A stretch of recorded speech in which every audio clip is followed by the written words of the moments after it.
G'day, welcome, I'm Steve Hay and welcome to the wonderful world of woodworking with Carbotech. Today we're going to be covering veneering.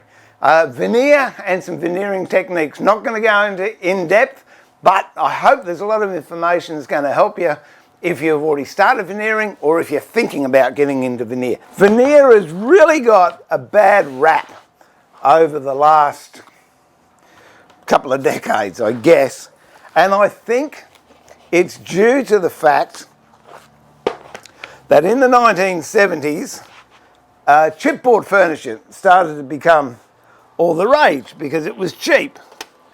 And what they did, excuse me, I'm just going to flatten out my cutting mat.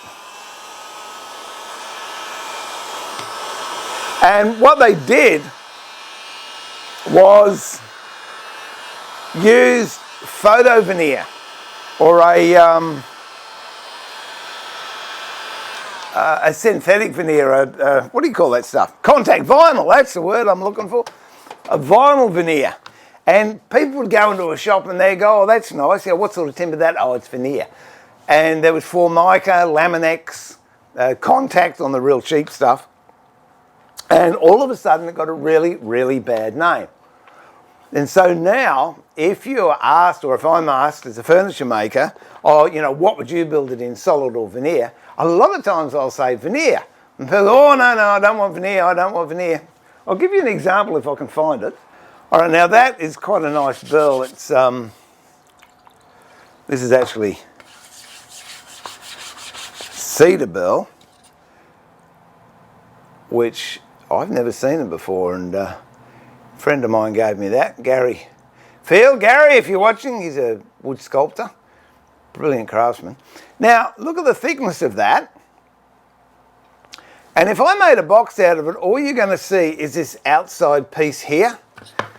To me, with a resource that is finite, doesn't it make sense if that's the only bit you're going to see? Keep picking it up from the floor.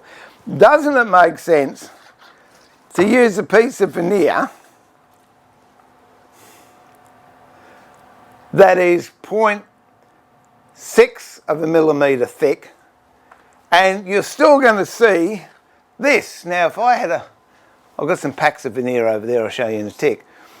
If I have this in veneer form, I get 30 pieces of that in a packet.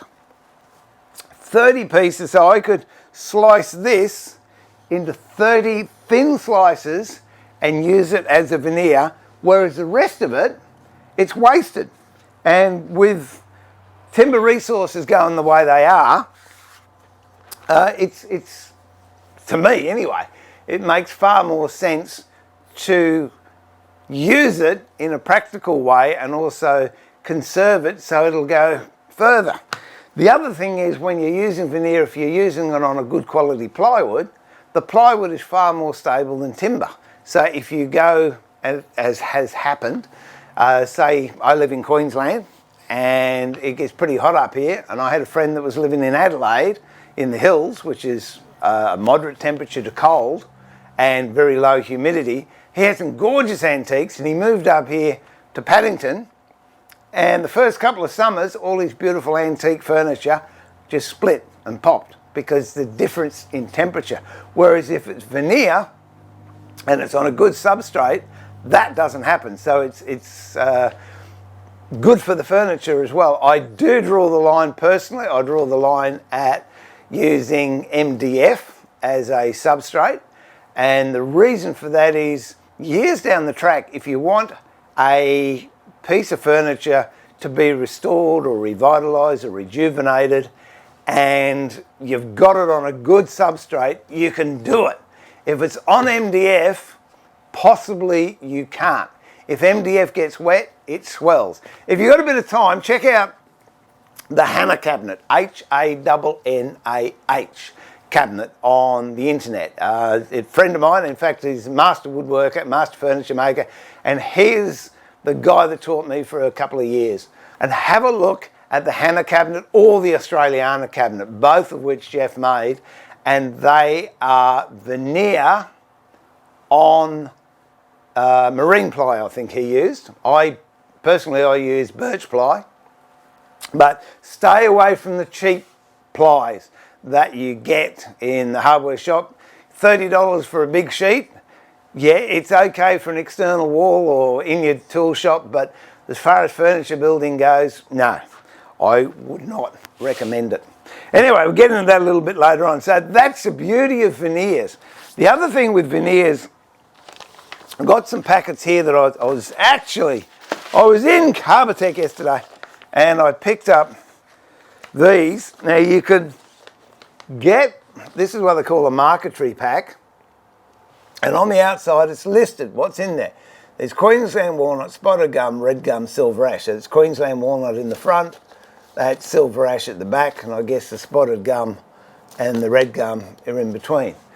Now that is if you're going to do marquetry and you want a variety of colours. So that's a marquetry pack. These are straight leaves of the same timber. That's New Guinea rosewood. It says up there, New Guinea rosewood. And this one's Jarrah. So you can buy it in forms like that, or if you've got a veneer mill near you, sometimes they'll let you go through the skip bin and you can pick bits and pieces up. Or go to a cabinet making shop and they might have offcuts, or they might have stuff that they had for a job and the job fell through. Or I know I picked up a heap, and what was wrong with that? It had got wet and it was no good for the job.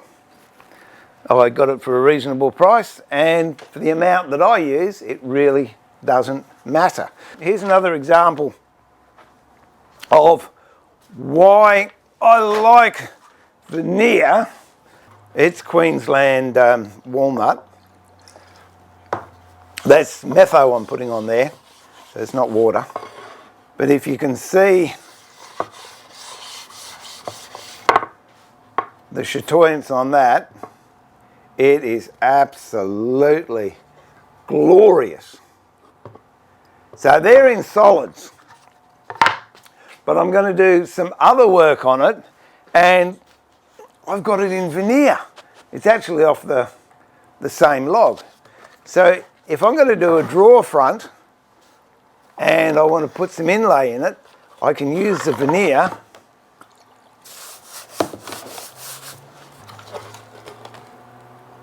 which is going to be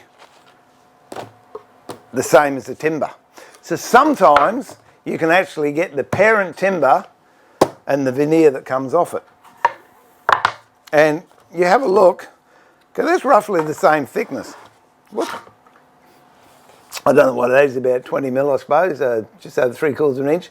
This is the same amount in veneer, but I've got 30 leaves in there. So you can imagine how many boxes could I make using this veneer on plywood compared to trying to rip this into thinner boards. So there you go.